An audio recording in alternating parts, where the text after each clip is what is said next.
Hey everyone, it's Dan here. Got a short take with a couple of things that are going on. First thing I want to mention is make sure you check out there's a Boston Review article, actually a set of articles about, it starts with a piece by Adam Bonica and Jake Grombach, and it includes a response from us that's based on our research summary that Jennifer and Carrie wrote. And it's there's a lot there.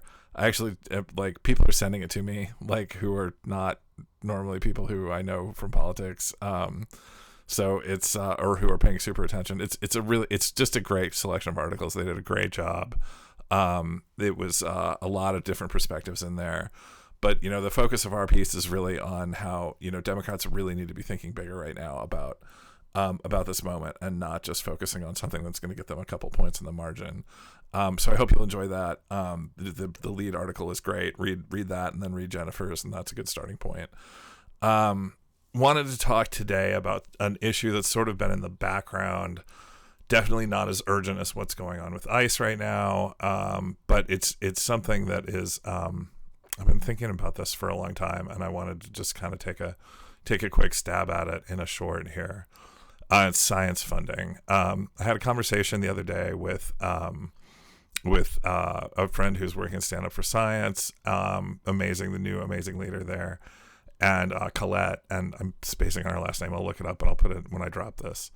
They're doing amazing work. They're doing these protests, and I wanted to talk about sort of my past. I also have a friend at NIH, Mark Histad, who's been doing amazing work on this, and the two of them kind of inspired me to do this. When I was in college, the first school that I went to was an engineering school, and all through high school I'd always had sort of like this tension between my English, language skills and math skills. I was kind of good at both, and never knew quite what to do with that. So I ended up at this engineering school in Virginia. Virginia has so many great colleges, and I was at Virginia Tech, which was an amazing school, amazing technical school. And I had two different humanities professors tell me that I should leave and go get a different education at some other place. So I applied to a bunch of places, whole long story, lots of drama. Ended up getting into like a small private school that I ended up not going to because my dad very correctly said I would be nuts to go there and the amount of money that I was going to have to take out as a loan. Good call from my dad there.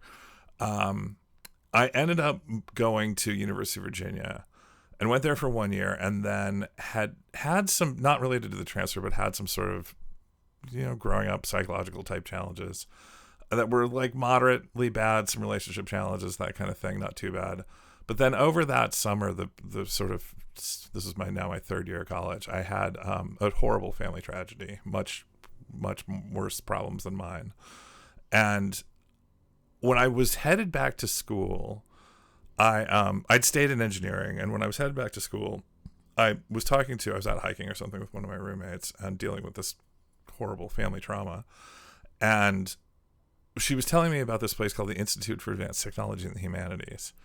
And there was this crazy professor that she'd talked to, she'd taken a class from, who was doing this thing, and they were, it was like a research shop that she said he was actively recruiting people who were interested in both humanities and technology and how they combined.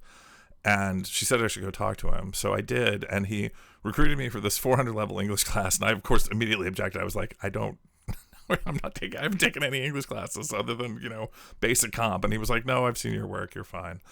And the class was called Theories of Hypertext. And it was all about the early web and like the early technology that was happening there. And just that summer, I'd just published my first web page or figured out how the web worked. So it was sort of a perfect fit.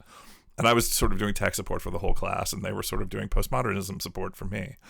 It was amazing. I ended up working at this place, and when I look back now, I don't think I even knew it at the time, but this place a little bit saved my life. To find something that like combined my interests so perfectly, it was amazing. And then after I graduated, I sort of worked there the whole time, and like the main thing that we were doing was a humanities professor would say, I have some crazy idea, I want to do this technology thing. And we'd say, okay, we'd sit down with them and do a sort of, consulting intake. We're like a little consulting shop for like the humanities department and the rest of the university there at UVA. And, the kinds of things that we did was like one of the best one of the like a storied professor or historian of the Civil War was there, Ed Ayers, and he was just a history professor at UVA. He said, I want to be able to walk around a Civil War battlefield. I want my students to have like a visceral understanding of what it was like to be at Gettysburg or to be at Antietam. He was like, I want bodies. I want like, it's like sort of the artistic, visions that, people have, depicted these battles with. He was like, I want artillery. I want sound. I want it to be what it was like. And we were like, okay, that's a good vision.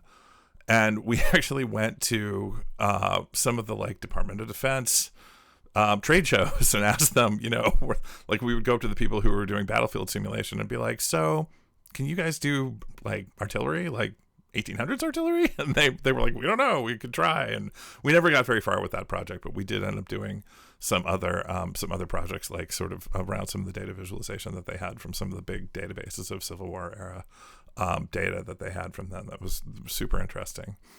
When I was done when I finally graduated, and I took a little longer than ordinarily because of this family stuff that happened, they ended up writing a grant for me to stay, and it was an NSF grant, and it had a couple things to it. It had my salary for a year and a hardware budget. I had like a $50,000 like one of those big purple Silicon Graphics machines. I don't know if for people of a certain age you'll remember these. Silicon Graphics was one of the early graphics pioneer companies.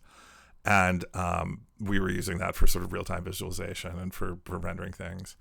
And, it had less graphics horsepower now than like a game console or your phone or whatever, right? But at the time it was state-of-the-art.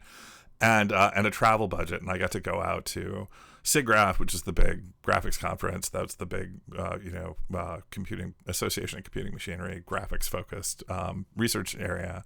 So I was going to those things and I was meeting people from industry. Anyway, I ended up getting recruited by 3 different companies and ended up picking the weird startup in San Francisco. And that's how my life works.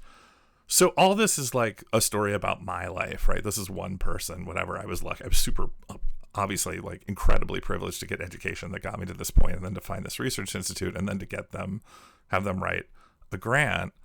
But the reason that this has broader implications is because if you look up like how growth happens and where growth in society comes from, and I'm not an economist, I don't have any training in it, but I've read a bunch and tried to understand it better because it's such an important fact of our reality. And there was a guy named Paul Romer who wrote Endogenous Growth Theory, was the thing he won the Nobel Prize for, I think in 2018, something like that. And I'm going to mangle his idea here, but the basic idea is the more you invest in research, the more growth you get, the more the economy grows and the more opportunity there is for people generally. And it's a beautiful idea. It's worth looking up and reading about, but this is the basic idea. And when I graduated from college after having this experience and going from, a public entity to a private one, I just figured this is where society was going. Like I thought we would keep investing more and more in, research and just having more growth and going, just growing the economy that way.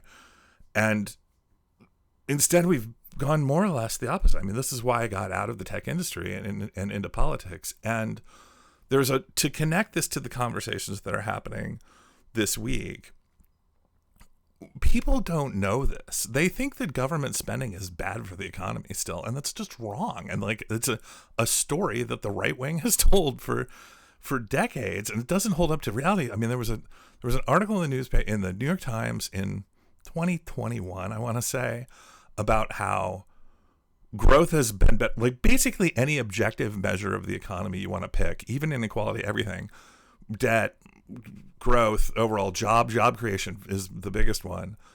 In 95% of jobs created since the end of the Cold War have happened under Democratic presidents. I didn't, even as an activist and even as someone who is concerned, tries to understand economics, I didn't know this until this article came out. And credit to Simon Rosenberg, who's Hopium Chronicles, he's pushing on this kind of thing. This week, we have had a huge conversation over the past 2 weeks about how Democrats this has been not just this past 2 weeks, it's been months, about how Democrats need to moderate on cultural issues. They need if they're perceived as more moderate. Voters do not even know this, and there is an opportunity cost to just saying, oh, we're more moderate on whatever, immigration, whatever, versus telling a positive story that will make people vote for Democrats. And it's just, there's so much information out there in the world, and to tell a clear story is the big challenge right now. If you read the the Grunbach and or the Boston Review piece with Grunbach and Bonica and our response in there, it's a good guide to it. I just like it's wild that even with everything that's happening with ICE, even with this backdrop of economics, that we there's still a big fight about moderation. No, we need to tell a story. Democrats need to tell a story about the future and where we're headed, and how we are going to invest in society. We are going to invest in basic research. We're not going to politicize it. We're going to invest in education, because that's where growth comes now. And it's a much better value for us to be doing that than letting that money sit in Jeff Bezos's bank account, or go into another yacht for him, or forget about it, even Elon Musk's. So I hope that's helpful. Science is part of this, a big part of this. Stand Up for Science is doing great work. You should definitely check them out. There's some protests coming up in early March, I think, before the next No Kings even. And yeah, I'm going to be out there. I'm going to put this on a protest sign. I don't know how. Anyway, thanks everyone.